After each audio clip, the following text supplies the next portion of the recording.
Hindi raw kinukonsinti ni Senador Sherwin Gatchalian ang ginawang pagpasok sa EDSA busway ng sasakyan ng Orient Pacific Corporation. Tumanggi naman siya magkomento sa tanong kung posibleng sa kanya ang plakang 7 na nakakabit sa SUV. May unang balita, si Joseph Morong. Ang driver ng kontrobersyal na puting luxury vehicle na ito nagpaliwanag sa Land Transportation Office na masakit daw ang kanyang tiyan at nagmamadali nung linggo ng gabi kaya siya pumasok sa northbound lane ng EDSA busway. Pero sa kuha ng CCTV ng MMDA, hindi naman mabigat ang trapiko sa mga oras na yon sa labas ng busway.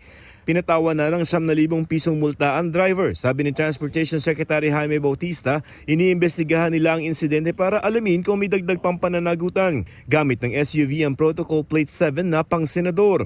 Sa paglutang ng driver, lumabas na ang sasakyan ay pagmamayari ng Orient Pacific Corporation, kumpanyang pinamumunuan ni Kenneth Tan Gatchalian, tumatakbong kongresista sa Valenzuela. Kapatid siya ni Senador Sherwin Gatchalian. Sa kapatid niyo po ba yan? Or sa brother niyo yung sasakyan?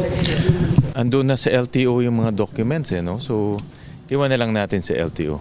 Posible po kayang sa inyo yung plate, pero nagamit lang po ng kapatid. Iwan na lang natin sa LTO, guys. Sa isang pahayag, sinabi ni Gatchalian na hindi niya kinukonsinti ang ginawang traffic violation ng Orient Pacific Corporation. Balak magpatawag ng pagdinig tungkol sa issue si Senador Raffy Tulfo, chairman ng Senate Committee on Public Services. Ang DOTR naman pinag-aaralan ng ilang pagbabago sa EDSA busway lalo tila nagiging takaw pasaway ito sa mga gustong tumakas sa traffic sa EDSA. Isa na riyan ang pagbabawas sa mga ini-isyong protocol plates sa mga opisyal ng gobyerno. Tig-2 protocol plates ang binibigay ngayon sa kada senador. Para talagang yung plate is to be used only by the official. No? Yeah, decision na ni SP yan. I think si SP will know the best.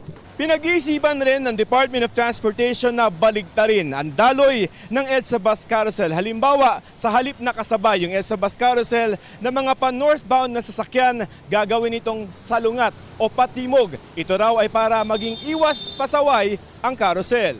Para talagang exclusive na lang yung busway for the buses, no? For public utility vehicles. Tapos yung pintuan ng bus na sa right side din, no? So meron ding mga safety considerations, no? Mas madali po. Bakit? Para hindi po mahirapan sumakay yung mga tao. Pagka binaligtad po kasi, yung mga pasahero, hindi na po magkakaroon ng siksikan. Kinakausap na nila ang mga kumpanya na nag-ooperate ng busway at maaaring magkadesisyon kung itutuloy ito bago matapos ang taon. Ito ang unang balita, Joseph Morong para sa GMA Integrated News.